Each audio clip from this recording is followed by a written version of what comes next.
A paz do Senhor Jesus a todos os amados do Pai Celestial, uma ótima segunda-feira, tarde de segunda-feira, dia 18 de maio de 2020, na presença do Rei dos Reis e Senhor dos Senhores. Ontem não foi possível a gente estar lendo, mas vamos repondo durante a semana a leitura de ontem. Não tem como a gente repor hoje também, porque 1 Coríntios capítulo 7, ele tem 40 versículos. E também o Números, capítulo 22, mais de 40 versículos. Mas durante a semana a gente vai repondo a leitura de ontem. Respostas a perguntas acerca do casamento. Ora, quanto às coisas que me escrevestes, bom seria que o homem não tocasse em mulher. Mas, por causa da prostituição, cada um tenha a sua própria mulher, e cada uma tenha o seu próprio marido. O marido pague à mulher a devida benevolência, e da mesma sorte a mulher ao marido. A mulher não tem poder sobre o seu próprio corpo, mas tem-no o marido. E também, da mesma maneira, o marido não tem poder sobre o seu próprio corpo, mas tem-no a mulher.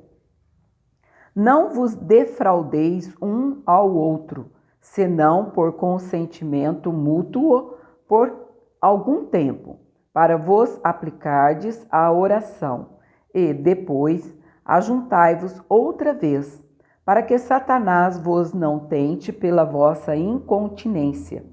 Digo, porém, isso como que por permissão e não por mandamento, porque quereria que todos os homens fossem como eu mesmo, mas cada um tem de Deus o seu próprio dom, um de uma maneira e outro de outra.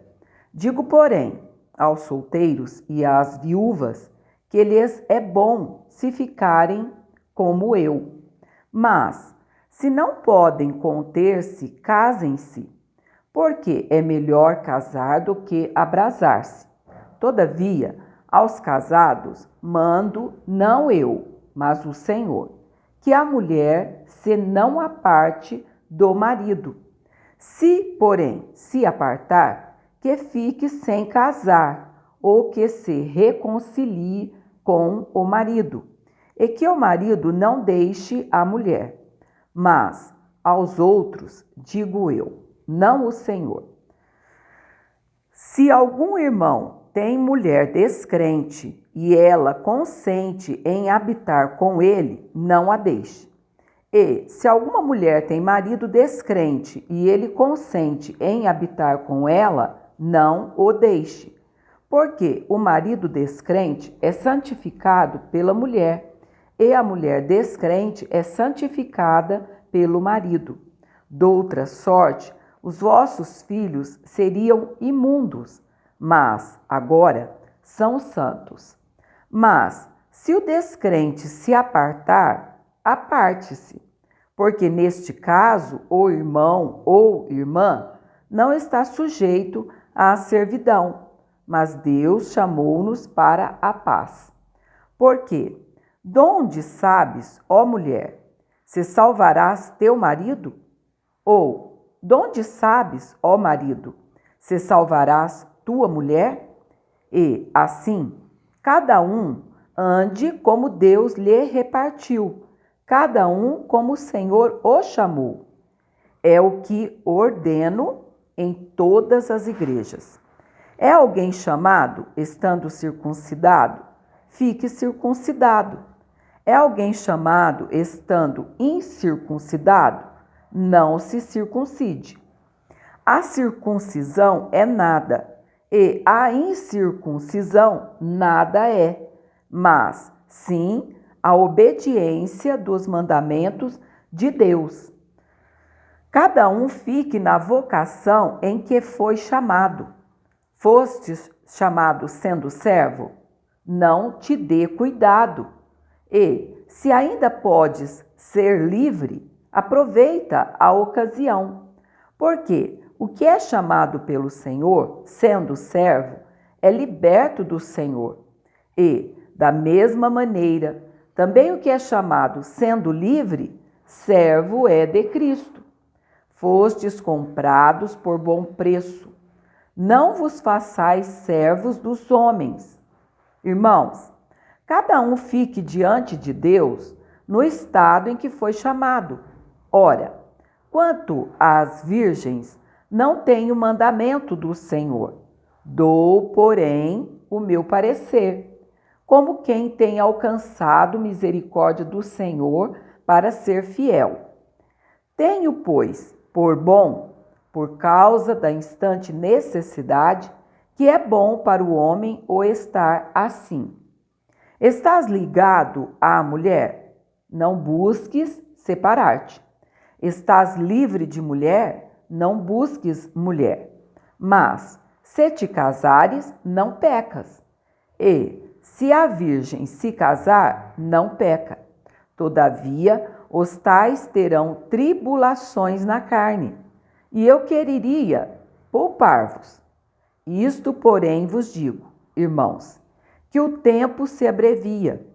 O que resta é que também os que têm mulheres sejam como se as não tivessem, e os que choram, como se não chorassem, e os que folgam, como se não folgassem, e os que compram, como se não possuíssem, e os que usam deste mundo, como se dele não abusassem.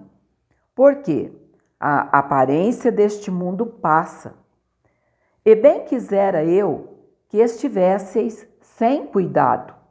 O solteiro cuida das coisas do Senhor, em como há de agradar ao Senhor. Mas o que é casado cuida das coisas do mundo, em como há de agradar à mulher. Há diferença entre a mulher casada e a virgem.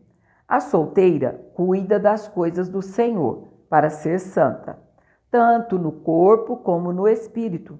Porém, a casada cuida das coisas do mundo, em como há de agradar ao marido. E digo isso para proveito vosso, não para vos enlaçar, mas para o que é decente e conveniente, para vos unirdes ao Senhor, sem distração alguma. Mas, se alguém julga que trata dignamente a sua virgem, se tiver passado a flor da idade, e se for necessário que faça o tal o que quiser, não peca. Casem-se. Todavia, o que está firme em seu coração, não tendo necessidade, mas com poder sobre a sua própria vontade, se resolveu no seu coração guardar a sua virgem, faz bem, de sorte que o que dá em casamento faz bem, mas o que a não dá em casamento faz melhor.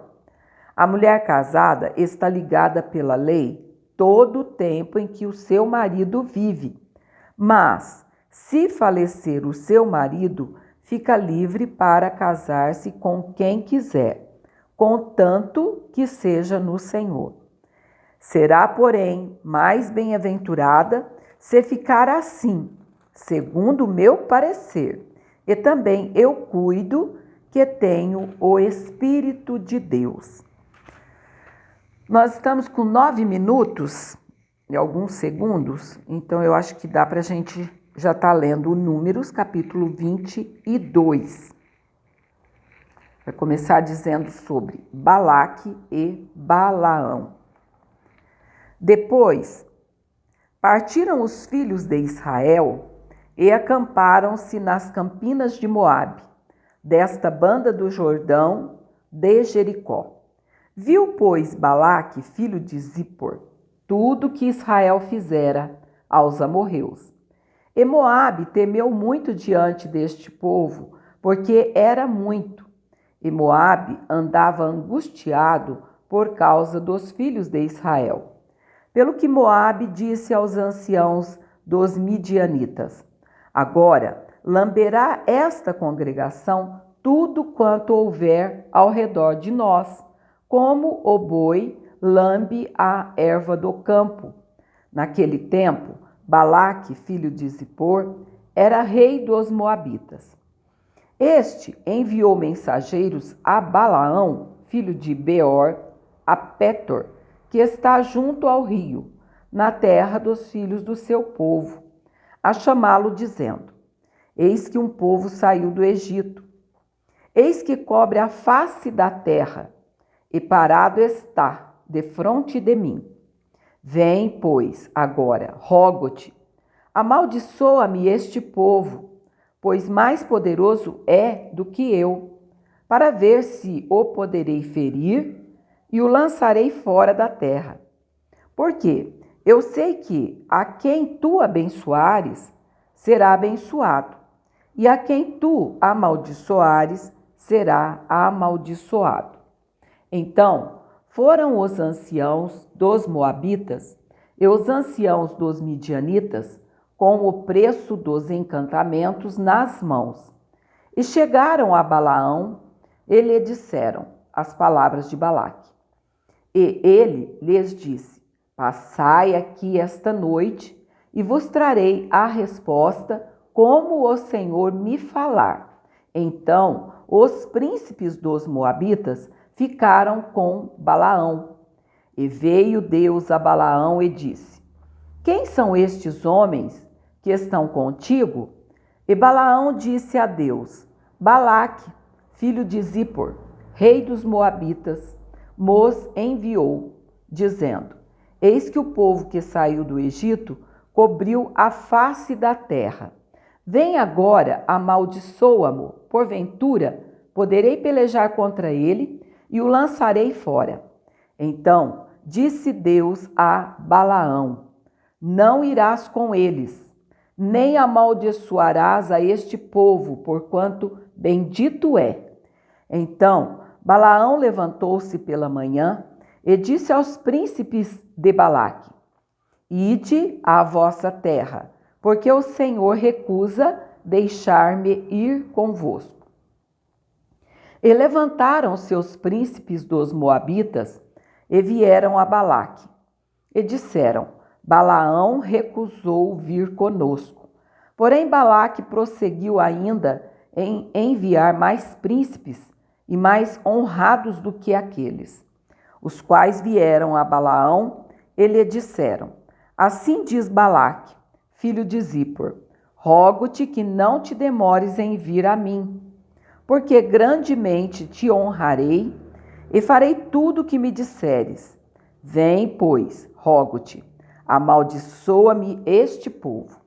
Então Balaão respondeu e disse aos servos de Balaque: Ainda que Balaque me desse a sua casa cheia de prata e de ouro, eu não poderia traspassar o mandado do Senhor, meu Deus, para fazer coisa pequena ou grande. Agora, pois, rogo-vos que também aqui fiqueis esta noite, para que eu saiba o que o Senhor me dirá mais. Veio, pois, o Senhor a Balaão de noite e disse-lhe: Se aqueles homens te vierem chamar, levanta-te, vai com eles. Todavia farás o que eu te disser. Então Balaão levantou-se pela manhã e albardou a sua jumenta e foi-se com os príncipes de Moabe. E a ira de Deus acendeu-se, porque ele se ia, e o anjo do Senhor pôs-se-lhe no caminho por adversário, e ele ia caminhando montado na sua jumenta, e 2 de seus moços com ele. Viu, pois, a jumenta o anjo do Senhor que estava no caminho, com a sua espada desembainhada na mão. Pelo que desviou-se a jumenta do caminho e foi-se pelo campo. Então Balaão espancou a jumenta para fazê-la tornar ao caminho. Mas o anjo do Senhor pôs-se numa vereda de vinhas, havendo uma parede desta banda e uma parede da outra. Vendo, pois, a jumenta, o anjo do Senhor apartou-se contra a parede e apertou contra a parede o pé de Balaão, pelo que tornou a espancá-la. Então o anjo do Senhor passou mais adiante e pôs-se num lugar estreito, onde não havia caminho para se desviar, nem para a direita, nem para a esquerda. E, vendo a jumenta, o anjo do Senhor deitou-se debaixo de Balaão, e a ira de Balaão acendeu-se, e espancou a jumenta com o bordão. Então o Senhor abriu a boca da jumenta, a qual disse a Balaão: que te fiz eu, que me espancaste estas 3 vezes? E Balaão disse à jumenta: porque zombaste de mim. Tomara que tivera eu uma espada na mão, porque agora te mataria. E a jumenta disse a Balaão: porventura não sou a tua jumenta, em que cavalgaste desde o tempo que eu fui tua até hoje? Costumei eu alguma vez fazer assim contigo? E ele respondeu: não. Então o Senhor abriu os olhos a Balaão, e ele viu o anjo do Senhor que estava no caminho, e a sua espada desembainhada na mão, pelo que inclinou a cabeça e prostrou-se sobre a sua face. Então o anjo do Senhor lhe disse: por que já 3 vezes espancaste a tua jumenta? Eis que eu saí para ser teu adversário, porquanto teu caminho é perverso diante de mim. Porém a jumenta me viu, e já 3 vezes se desviou de diante de mim. Se ela se não desviara de diante de mim, na verdade que eu agora te mataria, e a ela deixaria com vida. Então Balaão disse ao anjo do Senhor: pequei, que não soube que estavas neste caminho para te opores a mim. E agora, se parece mal aos teus olhos, tornar-me-ei. E disse o anjo do Senhor a Balaão: vai-te com estes homens, mas somente a palavra que eu falar a ti, esta falarás. Assim Balaão foi-se com os príncipes de Balaque. Ouvindo, pois, Balaque que Balaão vinha, saiu-lhe ao encontro até à cidade de Moabe, que está no termo de Arnon, na extremidade do termo dele. E Balaque disse a Balaão: porventura não enviei diligentemente a chamar-te? Por que não vieste a mim? Não posso eu, na verdade, honrar-te? Então Balaão disse a Balaque: eis que eu tenho vindo a ti. Porventura poderei eu agora, de alguma forma, falar alguma coisa? A palavra que Deus puser na minha boca, esta falarei. E Balaão foi com Balaque, e vieram a Quiriate-Uzote. Então Balaque matou bois e ovelhas, e deles enviou a Balaão e aos príncipes que estavam com ele. E sucedeu que, pela manhã, Balaque tomou a Balaão e o fez subir aos altos de Baal. E viu Balaão dali a última parte do povo. Enfim, deu para a gente gravar no mesmo vídeo. E enquanto a gente está lendo, a gente tem até vontade de sorrir, né? Uma pessoa conversando com a jumenta e nem perceber que a jumenta quer que está falando. Assim acontece com as nossas vidas, amados, quando saímos fora da direção de Deus. Deus está falando, usando pessoas, usando crianças, usa até animal se Ele quiser, e a gente não consegue entender. Isso é muito perigoso. Eu não falo para vocês que a Bíblia, ela nos alegra. Estava lendo aqui, eu não estava aguentando de tanta vontade de rir desse Balaão, conversando com a jumenta, como se conversa com uma pessoa. É impressionante, a cegueira espiritual. E era servo de Deus, mas aqui ele se desvia em troca, né? Vamos dizer assim, em permuta por dinheiro. Quer saber quem é o homem? Dele poder e dinheiro. Logo você vai saber. É assim que funciona. Que Deus te abençoe e até amanhã em nome do Senhor Jesus. Amém?